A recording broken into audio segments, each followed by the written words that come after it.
Segundo bloque de Noticiero Central, vamos a hablar de salud y concretamente seguimos hablando de COVID-19, pero en este caso, ¿cómo puede afectar o cómo está afectando? Porque ya hay muchos estudios que demuestran esto al corazón concretamente, ¿no? Sabemos los daños que el COVID provoca en muchos órganos de nuestro cuerpo y también, por supuesto, el corazón no está ajeno. Se habla de inflamaciones, de miocarditis y por eso estoy en comunicación con el doctor Luis Zico de la Federación Argentina de Cardiología. ¿Cómo le va, doctor? Gracias por atendernos. ¿Cómo estás? Bueno, muchísimas gracias por la invitación. Qué lindo. A la distancia hoy podemos estar en tantos lados. Es cierto. Estando tan lejos y tan cerca al mismo tiempo, ¿no? Qué bárbaro. Impensado. Las cosas buenas, ¿no? De la pandemia. Nos ha permitido contactarnos claro. De esta forma. Sí, y tocaste un tema muy delicado y muy a favor de todo esto, ¿no? Que es, vamos a hablar de la actividad física como cosa buena contra esta pandemia. Y también vamos a hablar de la pandemia como ataque directo a nuestra salud cardiovascular que nos impediría. Y toda una maraña ahí que desfavorecidos y perjudicados, que realmente es un gran motivador para que tengamos esta y muchas charlas. Sí, doctor, yo por supuesto que quería apuntar también al tema deportivo y algo que trascendió a raíz de la muerte de este jugador de fútbol americano en los Estados Unidos, pero antes de meternos en el tema de los deportistas, quería preguntarle en general respecto al daño que puede provocar en las personas que sufrieron esta enfermedad y concretamente si hay algunas mediciones o algunos estudios si afecta más a los hombres que a las mujeres, jóvenes o adultos. En realidad, lo que te puedo ir contando es cómo evolucionamos. Al principio pensamos que era una afección que era nada más que lo respiratorio. Ahí habíamos comprado, parecía una gripe y todos estábamos asustados porque la verdad que no la conocíamos, pero sabíamos que venía por ahí. En realidad se metían en el medio algunas drogas que tomábamos para la presión y nos generó mucho miedo. Pero poco tiempo después empezamos a ver las manifestaciones cardiovasculares que son las que a vos te motivaron a poder estar hablando ahora nosotros acá en este espacio. En realidad, el virus no es un virus que esté limitado solamente a la afección respiratoria. Lo interesante que tiene este virus es que puede hacer muchas cosas a nivel general que pueden terminar perjudicando al corazón en múltiples aspectos. Una es que el virus tenga la capacidad, como tiene, de atacar directamente a la célula del corazón propiamente. Y a la célula que lo rodea también, es decir, que puede generar daño directo del corazón produciendo lo que se conoce como una miocarditis. Y eso, si vos afectás a un corazón con cualquier acción viral o agresión directa, si el corazón pierde sus células, pierde su función y entramos en un paciente que se pone en riesgo de insuficiencia cardíaca. Ahora, ¿la cosa termina ahí? No. Empezamos a descubrir en un momento que teníamos infartados o patentes de electro de infarto que cuando fuimos a mirar sus arterias coronarias eran normales. Entonces ahí vino el, ops, ¿y esto? Ya habíamos visto en una época una manifestación, mucho se veía en el corazón sufrido de la mujer, la taquicardia postestrés, el Takotsubo, una enfermedad con nombre raro, pero que nos traía un patrón de electro de infarto, íbamos a los laboratorios de Moinán a hacer el cateterismo, coronarias normales. Y ahí aparecieron estas entidades que son infartos con coronarias no tapadas, pero en el COVID se empezó a ver con más facilidad el concepto de que hubo un proceso protrombótico, la coagulación se afectó, hubo coágulos que afectaron al funcionamiento no solo de la macroarteria, la arteria grande, sino que empezó a tirarle a las arterias chiquitas que nos nutren. Entonces había una alteración en la coagulación que no dejaba irrigar bien al corazón. Entonces tenías una posibilidad que te ataque directamente a la célula del corazón.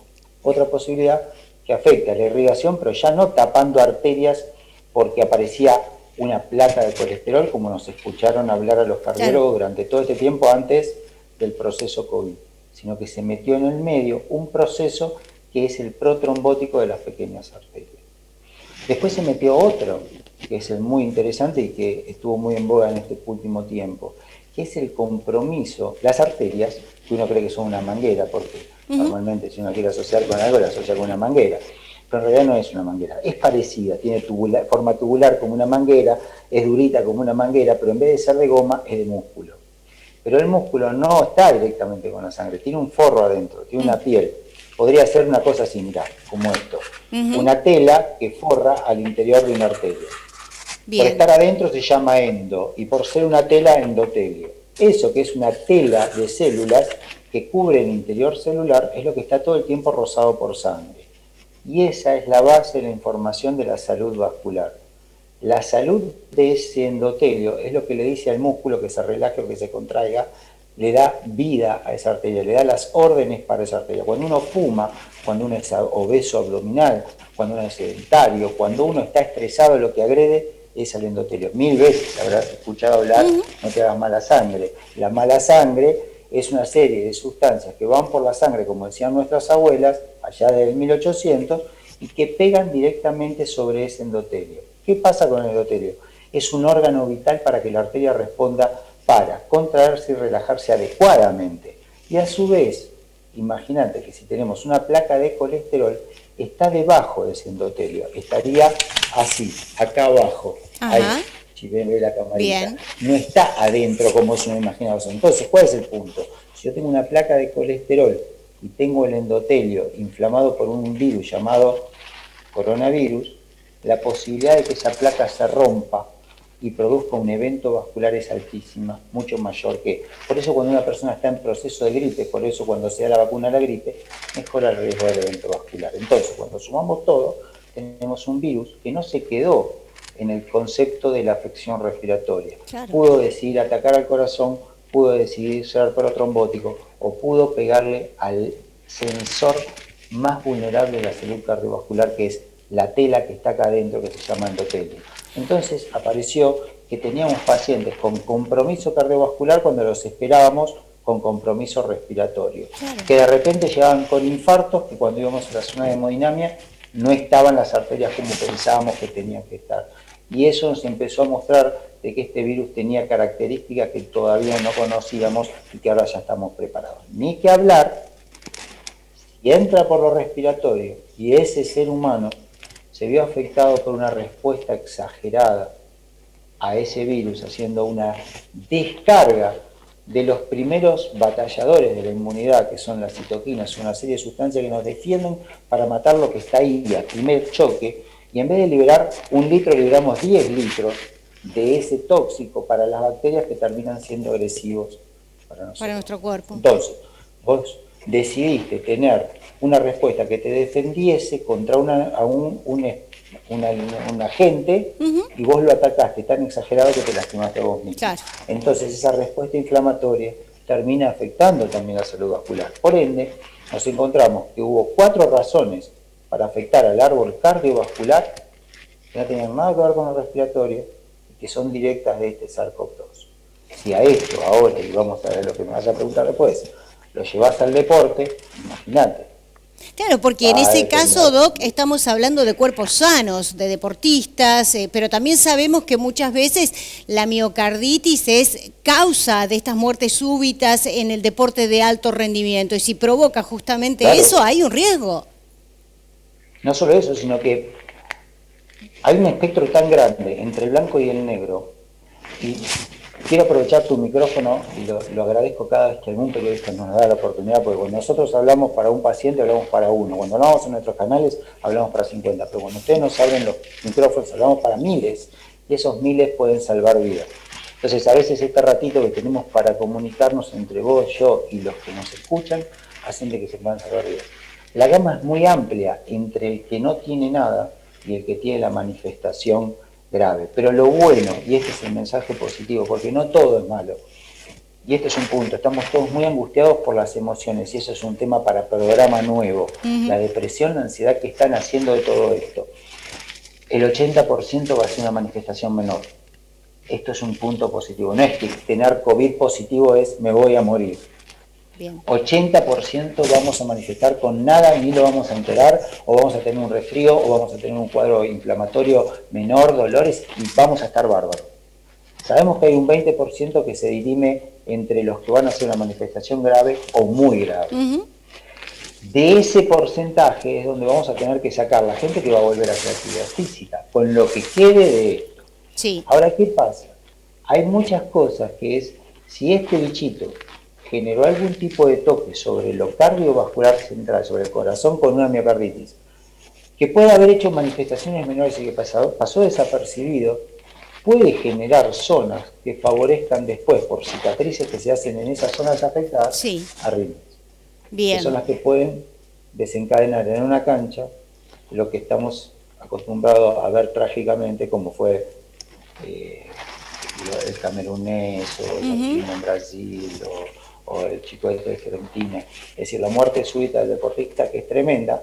¿Y por qué nació siendo una persona sana? Porque cuando fue afectado comprometió a su miocardio y generó zonas que favorecen estas arritmias. Por eso es que todos los protocolos, a pesar de que sabemos re poco, porque recién ahora Claro, estamos estamos aprendiendo. volviendo, estamos Ustedes están aprendiendo, aprendiendo día a día.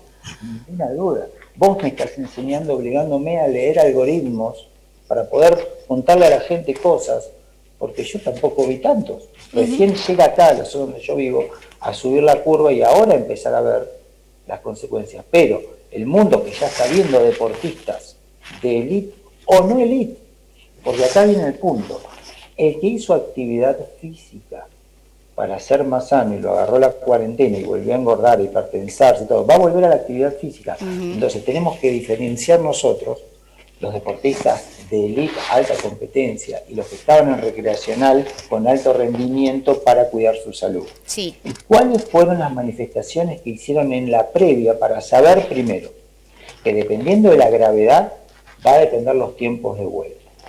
Las manifestaciones menores, leves, que pasaron casi desapercibidas, después de un par de semanas de actividades de hogar, de la vida cotidiana, y dependiendo de cuánta actividad física hayan hecho en el periodo de pandemia, van a pasar por una evaluación clínica y rápidamente van a poder estar en un proceso, cuando las autoridades y el tipo de disciplina deportiva lo permita en cada lugar, de vuelta, que le va a llevar, una vez que ponga el pie en el club, hasta que pueda competir, siempre y cuando las leyes locales lo permitan, un promedio de 4 o 6 semanas de puesta a punto, con Bien. trabajos que van a ir incrementándose en frecuencia primero, en volumen después y en intensidad después. Y va a ser gobernada por los coaches de sus respectivos deportes, Bien, Doc. entendiendo A que mí, son deportes, sí. a mí me preocupa, digo, seguramente ese deportista de alto rendimiento tiene un equipo detrás que lo va a evaluar y todo lo demás. ¿Qué pasa con nosotros los comunes, los humanos, después de tener COVID, si queremos retomar nuestras actividades como pueden ser salir a bicicletear o a pedalear o a correr o al gimnasio, ¿no? ¿Qué, deberíamos Buenísimo. hacernos algún control? Ese es el punto, ahí va, ese es un punto clave. Si tuvimos COVID y queremos volver, siempre deberíamos tener control cardiológico, siempre. Bien. ¿Cómo lo podemos hacer? Desde lo presencial, desde lo telemétrico o en algunos lugares con ciertas organizaciones desde la encuesta o tipo formulario. Ponele que si yo voy, tengo la posibilidad de llegar a mi médico, siempre debemos ser evaluados. ¿Por qué? Porque el interrogatorio, el hablar con el paciente, el revisarlo, el auscultarlo y hacer un electro básico sería una puesta a punto para decir, estamos para empezar. Bien. ¿A qué? Y ahí viene el punto. ¿Qué es lo que hacías? Si tu vida era salir a caminar por tu ciudad, probablemente eso sea mucho más fácil de alcanzar que si tu disciplina era rugby, fútbol, pelota paleta o triatlón. Sí. ¿Por qué? Porque son exigencias totalmente distintas. Pero el punto cero, con poco síntoma o asintomático, hasta el que estuvo en terapia intensiva, parte de una evaluación médica que tiene todo lo mismo. Evaluación cardiólogo, evaluación examen físico, evaluación interrogatorio, evaluación electrocardiograma. Punto de partida, ¿para qué?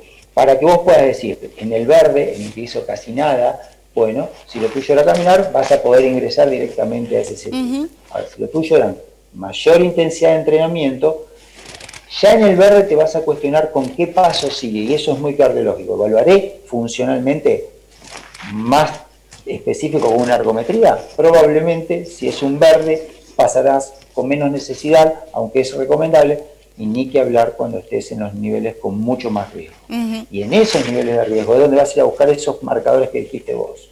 ¿Qué pasó desde el punto de vista de daño miocárdico? Entonces, querría ver en un eco a ver si el corazón se mueve.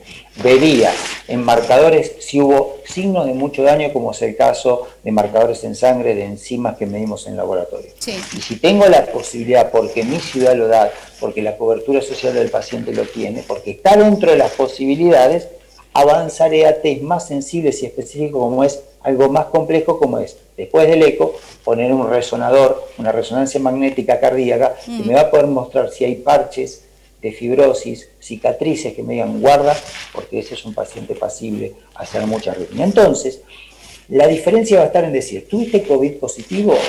Ya sea clínico, por proximidad o por test. No, entonces es una cosa, hay que ponerte a punto para que después de la pandemia, con lo que hemos comido, lo que hemos tomado, con lo poco que hemos entrenado, estemos en condiciones de volver a hacer lo que hacíamos. Exacto. Eso nos va a llevar igual que a todos 4 a 6 semanas de un trabajo progresivo en frecuencia, cantidad de veces, volumen, cantidad de tiempo e intensidad, qué tipo de ejercicio y qué gasto energético voy a aplicar. Pero no va a llevar menos que eso. Bien. Lento, progresivo y no apurado.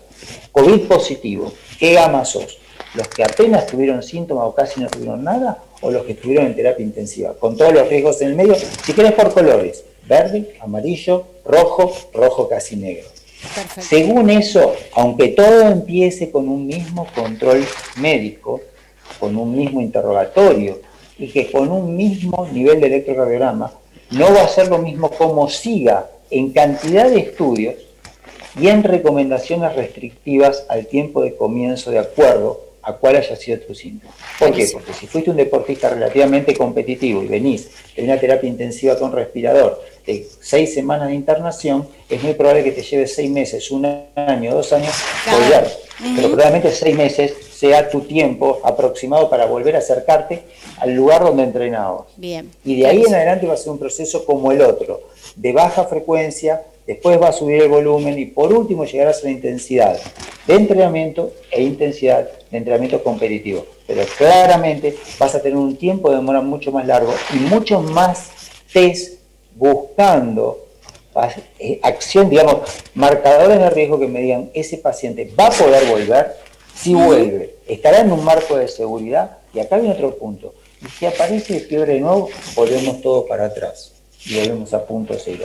Se vuelve al aislamiento, se vuelve al cultivo, se vuelve al hisopado, a la búsqueda de la reinfección, o lo que fuese de síntomas, para retestear, barajar y dar de nuevo. Bien. Así sería, por lo tanto, esa población que es específica del deporte tiene, como vos dijiste, equipos muy especiales y muy difíciles, a veces, pobre, porque pasan por situaciones de presiones, digamos, de juego. Nosotros, los de a pie, como quien dirían, los mortales comunes, los que vamos a correr, los que antes de esta nota yo estaba pedaleando un poco entre acciones, como para esa gente común como nosotros, debemos contemplar eso. Bien. ¿Cuánto hicimos en la época pandemia? ¿Entrenaste mucho o poco? Poco.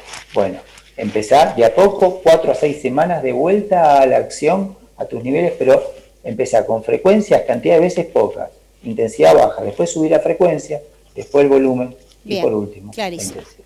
Doctor, muchísimas gracias por ayudarnos a cuidar nuestra salud, que estamos tan preocupados por ella a partir de todo esto nuevo que estamos viviendo. Gracias por su tiempo y justamente por estos consejos tan claros. Que estamos ahora ya, el 29, vos sabés que el 29 de septiembre es el Día Mundial del Corazón, así que estamos todos, de hecho de la Federación Argentina de Cardiología, estamos preparando una suelta de globos, sin globos, con WhatsApp. Vamos a soltar globos, con consejos preventivos, donde gente como vos, como yo, va a decir, yo dejo esta cosa fea por más tiempo caminando con mis hijos por el barrio. Tratar de hacer una suelta de globos donde aconsejemos preventivamente esto que estamos hablando acá. Seamos activos, pero con cuidado. Siempre pensemos que por más pandemia que haya, el corazón sigue siendo una de las la principal causa de muerte en todo el mundo. Entonces hay que cuidarlo y prevenir siempre es mucho mejor que curar. Gracias, Doc. Un abrazo. El 29. Hasta prontito. Bien, nos vamos a un corte. No se vayan, enseguida volvemos con más Noticiero Central.